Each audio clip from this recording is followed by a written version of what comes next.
ఇప్పటి వరకు ఆమె సినిమాల్లో స్టార్ హీరోయిన్గానే పరిచయం. కానీ కొన్ని నెలలుగా రాజకీయ నేతల నోట ఆమె ప్రస్తావన రావడం పొలిటికల్ సర్కిల్స్లోనూ ఆమెకు క్రేజ్ పెంచింది. కారణం తమిళనాడులో కొత్తగా ఆవిర్భవించిన టీవీకి అధినేత విజయ్తో ఆమెకున్న సాన్నిహిత్యం. విజయ్ శ్రేయోభిలాషి సహచర నటిగా ఉన్న త్రిష ఇటీవల తమిళ రాజకీయాల్లో హాట్ టాపిక్గా మారారు. విజయ్పై విమర్శలు గుప్పించే క్రమంలో త్రిష పేరు ప్రస్తావించడంతో ఆమె పేరు తమిళ ఎన్నికల ప్రచారంలో మారుమోగింది. ఆ తర్వాత విజయ్ వ్యక్తిగత జీవితంలో జరిగిన పరిణామాల నేపథ్యంలోనూ త్రిషనే హాట్ టాపిక్. తాజాగా ఎన్నికల్లో టీవీకి అధికారం కైవసం చేసుకోవడంతో మరోసారి త్రిష ట్రెండింగ్గా మారారు.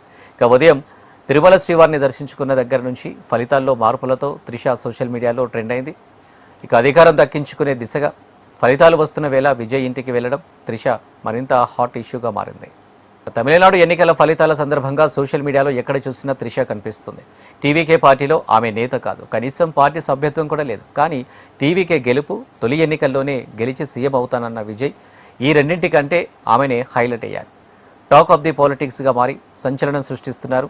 ఏదో రోజు సీఎం అవుతానంటూ ఎప్పుడో త్రిష చెప్పిన మాట సోషల్ మీడియాలో వైరల్గా మారింది. మొత్తానికి తమిళ సినీ రంగంలోనే కాదు, అటు పొలిటికల్గానూ స్టార్గా మారిపోయింది. ఇక దేశమంతా ఎన్నికల హీట్ రేగుతున్న వేళ ఆమెపై అభిమానులు చూపుతున్న అటెన్షన్ సోషల్ మీడియాను కుదిపేస్తుంది. మరోవైపు విజయ్ 2 చోట్ల పోటీ చేసి గెలిచారు. ఈ రెండింటిలో విజయ్ ఏదో ఒక స్థానానికి రాజీనామా చేయడం తప్పదు. అప్పుడు త్రిష పొలిటికల్ ఎంట్రీ కూడా ఇస్తుందనే వార్తలు చక్కర్లు కొడుతున్నాయి. ఇప్పటి వరకు తనపై జరుగుతున్న ప్రచారాల విషయంలో సైలెంట్గా ఉన్న త్రిష ఇకనైనా మౌనం వీడుతారా? ఈ సినీ స్టార్ పొలిటికల్ స్టార్గా మారుతారా? తమిళ రాజకీయాల్లో త్రిష మరో జయలలిత అవుతారా? ఈ ప్రశ్నలన్నింటికీ త్వరలోనే ఓ క్లారిటీ వచ్చే అవకాశాలున్నాయి.